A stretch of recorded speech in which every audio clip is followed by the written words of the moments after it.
Et l'idée avec ce podcast, c'est faire un exercice qui n'est pas simple, pour ne pas dire qui est difficile. Je vais vous parler de politique sans vous parler de politique.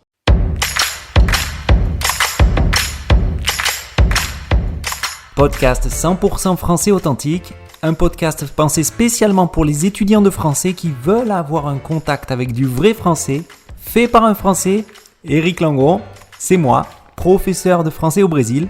L'idée, c'est de vous parler 100% en français et de vous présenter ou de vous expliquer un fait d'actualité en français, une curiosité en français ou une chose qui me tient à cœur en français. C'est parti!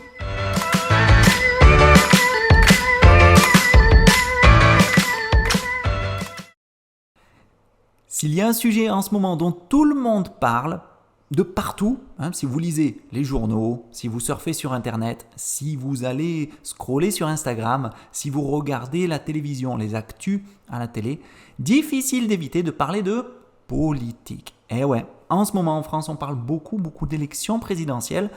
Pourquoi ? Pour une raison très simple, c'est que bientôt, les Français seront appelés à aller voter pour les élections présidentielles. Le premier tour, c'est en avril 2022 et le second tour, ce sera 2 semaines après. Donc les Français vont choisir le futur président de la République ou la future présidente de la République.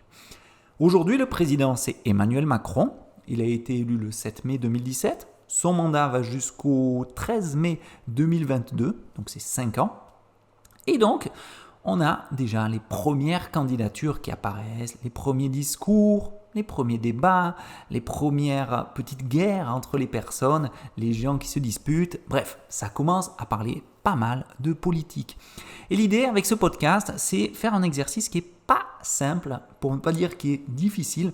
Je vais vous parler de politique sans vous parler de politique. Bon, vous le savez, le projet Français comme Français, c'est un projet qui est pédagogique et qui a un objectif, c'est divulguer la langue française. Vous enseigner de la meilleure manière possible la langue française.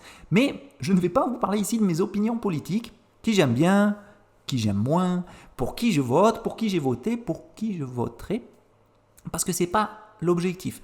Mais je veux vous montrer quel est le rôle finalement du président de la République française, qu'est-ce qu'il fait, comment il est élu et quels sont les candidats qui vont se présenter à cette élection présidentielle de 2022. C'est ça l'objectif. Commençons par le commencement. Le président de la République française, quel est son rôle ? C'est-à-dire, qu'est-ce qu'il fait ? Quelles sont ses missions ?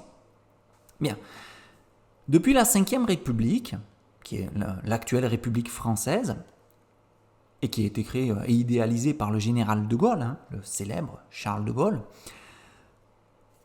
le président de la République française, c'est littéralement la clé de voûte des institutions françaises.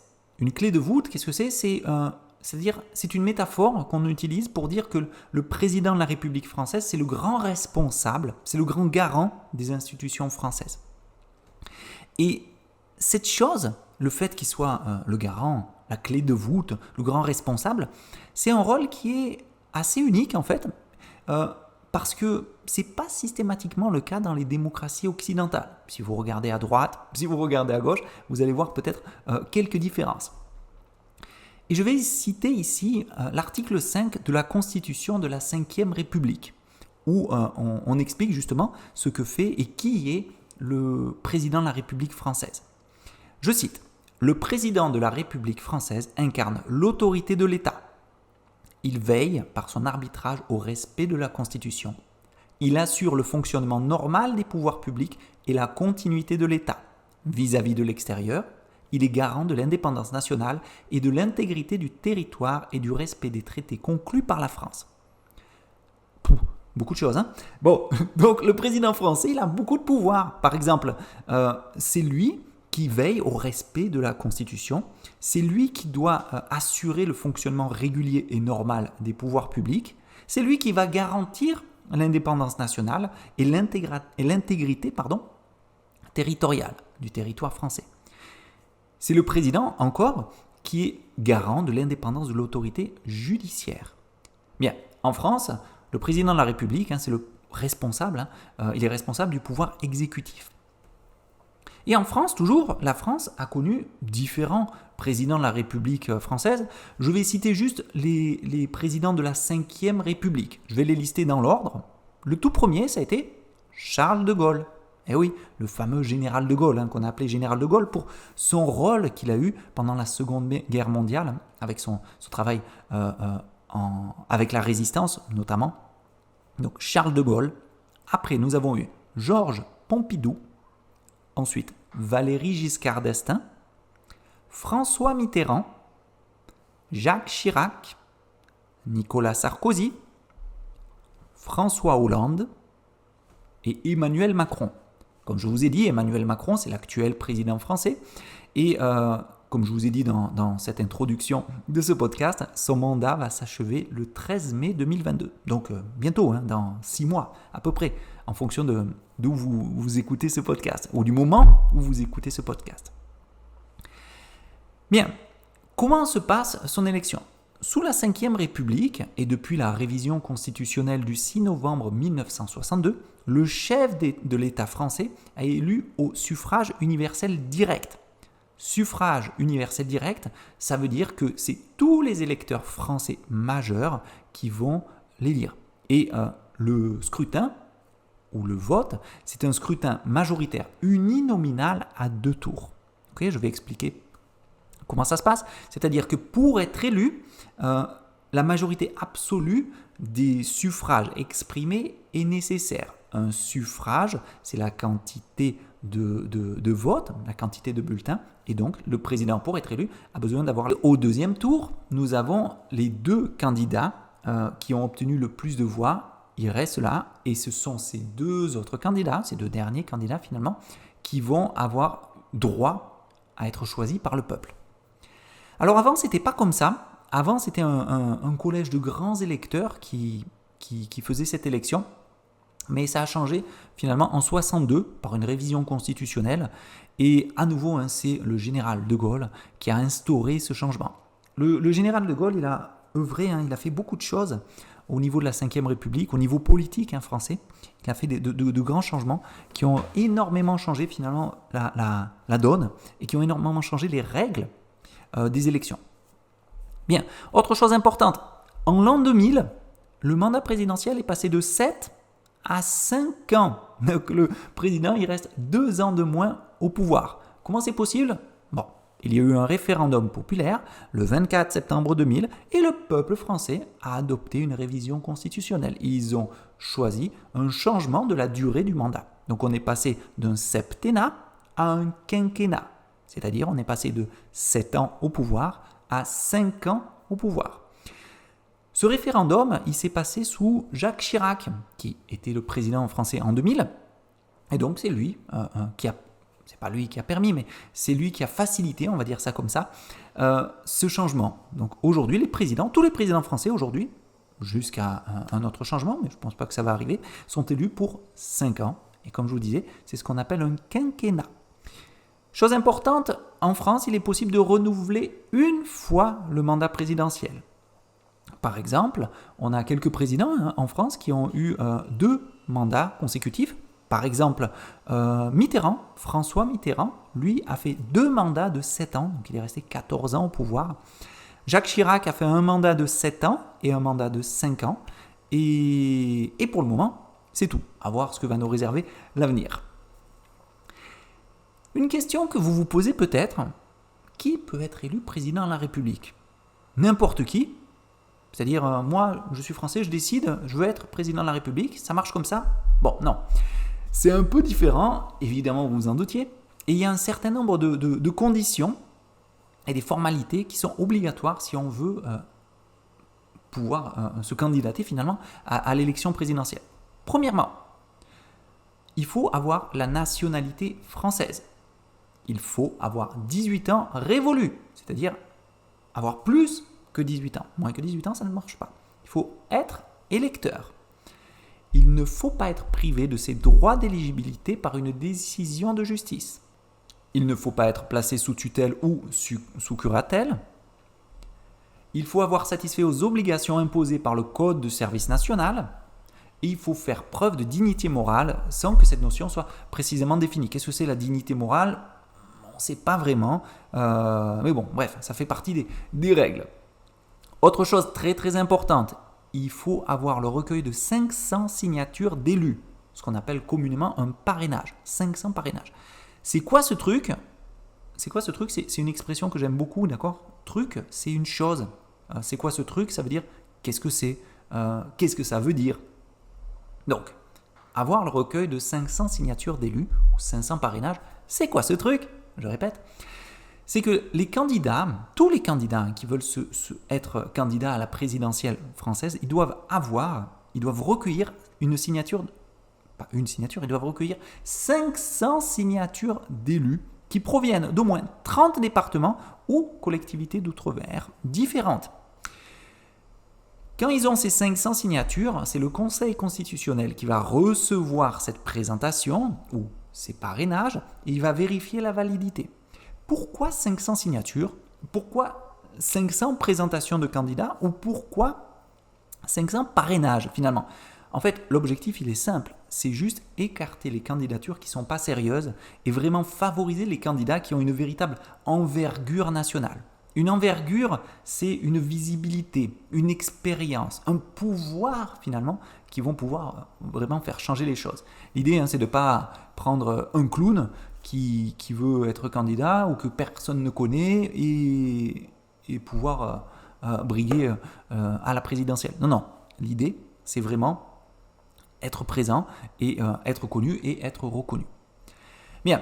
Dernier détail, les candidats, ils doivent quand même aussi envoyer au Conseil constitutionnel une déclaration de situation patrimoniale. C'est une déclaration des revenus, des fonds, etc. Et ça va être transmis à la Haute Autorité pour la transparence de la vie publique, qui est la HAPTVP. Je pense que j'ai oublié aucune lettre de ce truc-là. Donc l'idée, c'est juste de vérifier quelle est la situation patrimoniale du candidat. Et les candidats déclarés, aujourd'hui, maintenant, là, au moment où j'enregistre ce podcast, nous sommes en décembre 2021, c'est qui ? Bon, comme je vous dis, au jour d'aujourd'hui, qui est une redondance, en ce moment, au moment où j'enregistre ce podcast, on a 14 candidats qui sont déclarés et je pense que la majorité des candidats à l'élection présidentielle est déjà connue. Il n'y aura probablement pas d'autres personnes qui vont apparaître. C'est pas impossible, mais je pense qu'ils vont pas apparaître. Et donc, on a 14 candidats qui vont animer le débat présidentiel, qui vont participer à tout ça. En réalité, on en a un peu plus que 14 ou un peu moins. Pourquoi ? Parce que, comme je vous disais, on a des candidats qui vont apparaître, mais aussi on va avoir des alliances. C'est-à-dire qu'on a certains candidats de gauche qui vont se regrouper, certains candidats de droite qui vont peut-être se regrouper. Donc, bon, c'est une approximation. À voir. Alors maintenant, ce que je vais faire, je vais vous lister un peu les noms des candidats dans le désordre, pas dans l'ordre, et je vais vous dire un peu qui c'est, à quel parti ils appartiennent et un peu de leur CV, quoi, histoire que vous sachiez qui ils sont ou ce qu'ils ont fait. On commence. Valérie Pécresse. Elle fait partie du parti Les Républicains. Alors Valérie Pécresse, c'est la première femme du parti de droite qui va briguer l'Élysée. L'Élysée, c'est le nom qu'on donne officiel à la résidence du président de la République. Elle a été ministre de l'enseignement supérieur, ministre du budget sous la présidence de Nicolas Sarkozy, d'accord, c'est le même parti, les Républicains, et elle est devenue présidente de la région Île-de-France en 2015. Voilà pour Valérie Pécresse. Un autre qui fait beaucoup de bruit, c'est Éric Zemmour, du parti Reconquête. C'est un journaliste, c'est un écrivain. Alors il a fait planer le suspense pendant un bon moment. Est-ce qu'il allait se présenter ? Est-ce qu'il n'allait pas se présenter ? Il aime bien la polémique, d'accord, on l'appelle le polémiste. Et il a décidé finalement le 30 octobre dernier, c'est-à-dire c'est très récent, à annoncer sa candidature dans une vidéo qu'il a diffusée sur YouTube pour dire qu'il voulait sauver la France. Donc Éric Zemmour. Alors il monte dans les sondages. On ne sait pas trop ce que ça va donner, s'il va être au second tour, s'il va pas y être. À voir. C'est les Français qui vont décider quand les élections vont commencer. Prochaine candidate, Anne Hidalgo. Anne Hidalgo, c'est la maire de Paris. Okay, elle fait partie du PS. Qu'est-ce que c'est le PS? C'est le Parti Socialiste. Et elle a officialisé sa candidature le 12 septembre. Son objectif, c'est quoi? C'est bâtir une France plus juste et réinventer le beau modèle français. Alors, bâtir, qu'est-ce que c'est? C'est construire, d'accord? Réinventer le beau modèle français, pas de problème. Anne Hidalgo, elle a été choisie par tous les membres du Parti Socialiste le 14 octobre dernier, donc c'est récent aussi. On continue avec Marine Le Pen, qui fait partie du Rassemblement national, c'est l'extrême droite française. Celle qui était déjà candidate en 2017, elle a annoncé sa candidature en 2020, assez tôt. Et je pense, alors quand je dis je pense, c'est un peu compliqué de dire ça je pense, mais si on lit les sondages, aujourd'hui, Marine Le Pen, c'est la principale concurrente d'Emmanuel Macron à l'élection présidentielle. D'accord, les sondages la donnent seconde et Macron premier pour l'instant. On continue avec Jean-Luc Mélenchon, qui appartient au parti La France Insoumise. Alors, Jean-Luc Mélenchon, c'est un vieux de la vieille, comme on dit, c'est une expression pour dire que c'est une personne qui est, ça fait longtemps qu'il est dans le scénario politique, était déjà candidat aux élections de 2012, candidat en 2017, et il a proposé sa candidature en 2020, donc ça a commencé tôt. Et il a pu faire cette chose-là, d'ailleurs, je vais vous expliquer comment, parce qu'il a obtenu un parrainage de 150 000 signatures du peuple. Et en France, quand on a 150 000 candidatures, on peut se proposer comme candidat sans tous les prérequis que je vous avais dit avant. On continue avec Nicolas Dupont-Aignan. Nicolas Dupont-Aignan, il fait partie du Debout la France. C'est un ancien maire de la ville d'Hyères et député de l'Essonne. Il est président donc de ce parti, Debout la France, et il était déjà présent aussi aux élections de 2012 et 2017. Ensuite, nous avons François Asselineau, qui fait partie de Union populaire républicaine.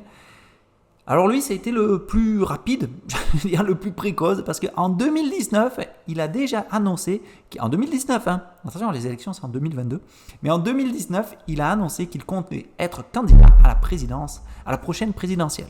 Donc il était assez précoce. On continue avec Nathalie Arthaud. Nathalie Arthaud, c'est Lutte ouvrière, donc c'est un parti de gauche. Et elle était déjà candidate aux dernières élections régionales et elle a décidé de se présenter pour la 3e fois consécutive finalement à l'élection présidentielle. Pourquoi? Pour assurer la présence du courant communiste révolutionnaire. Donc c'est un peu curieux parce qu'elle voulait juste marquer présence, montrer qu'elle était là. Mais bon, elle est présente. Et il continue. Fabien Roussel, Parti communiste français. Ici, il a été désigné en mai, début du mois de mai. Et il a dit qu'il voulait participer aux élections présidentielles. Mais attention, qu'il ne voulait pas se mettre, se grouper, s'allier avec d'autres formations de gauche. Parce qu'il désire, en tout cas le Parti communiste français, désire rester indépendant et visible. Jean Lassalle. Jean Lassalle fait partie du parti résistant. Alors, l'idée, c'est que... Alors, pour l'instant, pourquoi j'hésite? Parce qu'il n'a pas encore le nombre de signatures nécessaires. Donc, s'il a le nombre de signatures, il a dit qu'il voulait incarner la joie malgré la crise. Mais aujourd'hui, on ne sait pas s'il a le nombre de signatures. Donc, s'il n'a pas le nombre de signatures, ce ne sera pas un candidat. Pour le moment, il est candidat déclaré. Ce n'est pas exactement la même chose. Ensuite, nous avons Philippe Poutou, qui fait partie du nouveau parti anticapitaliste. Alors c'est un ancien syndicaliste qui travaillait dans une usine, l'usine de Ford à Bordeaux. Et aujourd'hui, c'est le candidat de ce nouveau parti anticapitaliste aux élections présidentielles. Arnaud Montebourg, c'est le président de l'économie et du redressement productif sous la présidence de François Hollande. Donc c'est un ex du PS, le Parti socialiste. Il a été candidat aux élections présidentielles en 2011, 2017. Il a quitté le Parti socialiste et aujourd'hui, il annonce sa candidature pour le 4 septembre 2021. Il a annoncé sa candidature le 4 septembre 2021. Antoine Wechter, qui est un ingénieur écologue, il a 72 ans aujourd'hui. Il a déjà été candidat à l'élection en 88. Il représentait les Verts. Aujourd'hui, il ne représente plus les Verts. Alors, les Verts, c'est le c'est le parti écologique, d'accord ? Mais aujourd'hui, il a fondé un parti qui s'appelle le Mouvement écologiste indépendant et il a décidé de représenter ce mouvement. Après, nous avons encore beaucoup d'autres candidats, hein, comme je vous ai dit, avec des candidats, pardon. Nous avons encore beaucoup d'autres candidatures déclarées. Certaines sont connues, d'autres sont moins connues. Je vais citer quelques-unes. Par exemple, on a Hélène Touy, qui fait partie le parti animaliste. Alexandre Langlois, c'est un mouvement citoyen ni de droite ni de gauche, donc peut-être central. Clara Egger, qui veut porter un programme qui est sur la mise en place d'un référendum d'initiative citoyenne, c'est le RIC, ou Fabrice Grimal, qui a été investi par plusieurs groupes des Gilets jaunes. Les Gilets jaunes, peut-être que vous vous rappelez, c'était les fameuses grèves, le mouvement citoyen français, au tout début du mandat, du quinquennat d'Emmanuel Macron. Bon, vous avez vu ici, il y a beaucoup de noms. Comme on dit en France, il y a beaucoup de monde au portillon. Ça veut dire qu'il y a beaucoup de candidats, il y a beaucoup de petits partis, d'accord ? Et franchement, aujourd'hui, c'est un peu délicat de dire qui va passer, qui ne va pas passer. À voir. Bon, et tous les candidats que je vais vous citer, les candidats officiels, hein, ils vont participer à des interviews, ils vont avoir un temps d'antenne, ils vont avoir des affiches avec leur visage un peu partout en France. Alors une affiche, qu'est-ce que c'est ? C'est une image avec la photo du candidat, le nom de son parti, un slogan. Et en France, on peut dire que c'est un peu une tradition électorale, hein, c'est que tous les candidats officiels ont droit à un affichage public. C'est une loi. La mairie, elle est responsable de coller sur des panneaux métalliques les affiches qui sont spécialement positionnés et installés par des agents techniques de la municipalité dans des endroits stratégiques de la ville. Et ces affiches, elles respectent un ordre chronologique, elles sont... bref, c'est obligatoire. Les candidats, ils vont aussi coller leurs affiches un peu partout dans la ville. Alors normalement, c'est interdit, mais franchement, personne ne respecte et on a des affiches partout. Bon, ça, je pense que c'est un peu la même chose dans le monde entier. Hein. On a des choses, mais on retrouve des affiches hein, sur des façades de bâtiments, sur des ponts, partout. Bref, les Français, ils vont donc choisir en mai 2022 le prochain président de la République. Pas en mai, pardon, en avril. Bon, les Français vont choisir en 2022, on va faire simple, le prochain président de la République. En fait, quand je dis ils vont choisir, en fait, ils vont choisir ou pas. Et qu'est-ce que tu veux dire, Eric, ils vont choisir ou pas ? C'est qu'en France, je ne sais pas si vous le savez, mais le droit de vote, c'est un droit. Ce n'est pas une obligation. En Belgique, par exemple, le droit de vote est obligatoire. En Grèce, le droit de vote est obligatoire. En France, non. Voter, c'est un droit. Mais c'est un devoir civique, mais c'est un droit. Donc, ce n'est pas obligé, ce n'est pas obligatoire. Donc, les Français font comme ils veulent. Donc, ou ils vont choisir, ou ils ne vont pas choisir. Mais bon, pour les personnes qui vont participer au scrutin, c'est-à-dire les personnes qui vont participer au vote, ils vont pouvoir voter et ils vont donc aller voter. Et voilà la grande question. Comment ça se passe le vote en France pour élire le président de la République ? Bon, je vais faciliter les choses. C'est presque comme au Brésil. C'est-à-dire, les électeurs, ils vont dans un bureau électoral avec leur carte électorale et une pièce d'identité. La pièce d'identité, ça peut être la carte d'identité, ça peut être le passeport. Et les personnes qui travaillent dans ce bureau électoral, alors les personnes qui acceptent d'être présentes dans ce bureau électoral, ils vont vérifier si la personne est bien inscrite sur la liste électorale. Après, le Français, il va prendre une enveloppe électorale, il va prendre les différents bulletins de vote. Ah oui, attention, c'est pas une urne électronique. En France, on vote avec des petits bouts de papier, c'est-à-dire des papiers, d'accord, où on a le nom des candidats.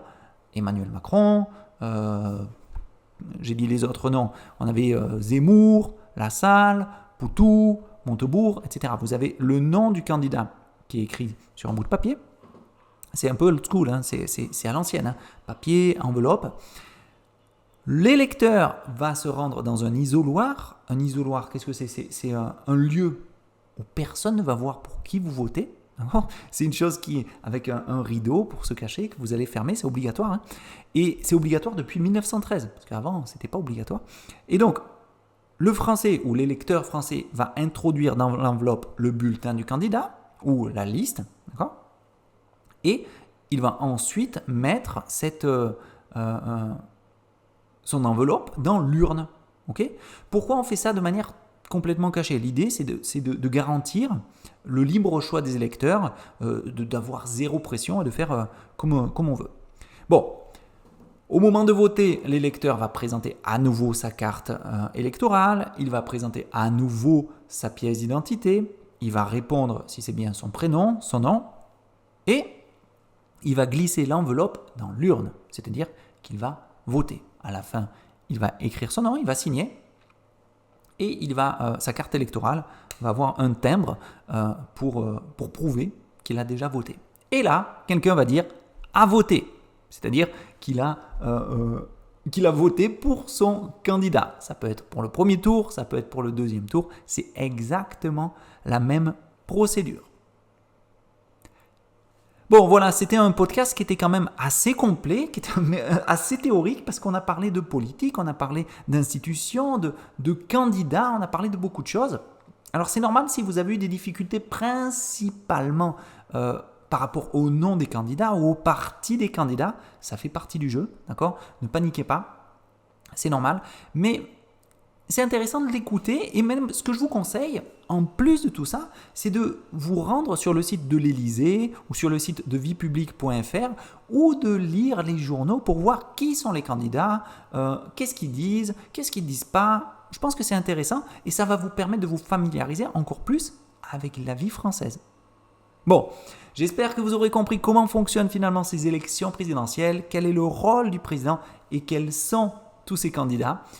Tous ces candidats déclarés, je le répète, attention, moi, au jour où j'enregistre ce podcast, nous sommes le 14 décembre 2021, peut-être que les choses vont changer, peut-être que les choses vont évoluer, mais vous avez ici une excellente base. Donc maintenant, à vous de pratiquer, à vous d'écouter, à vous d'évoluer dans le français. Souvenez-vous que apprendre la langue française, ce n'est pas juste apprendre la langue française, c'est aussi s'intéresser, découvrir d'autres choses et progresser et se développer comme personne par rapport à la langue, mais aussi culturellement parlant. Donc, à vous maintenant, continuez d'étudier, écoutez à nouveau ce podcast si nécessaire et bientôt, je reviens avec un autre podcast. À très bientôt. Salut!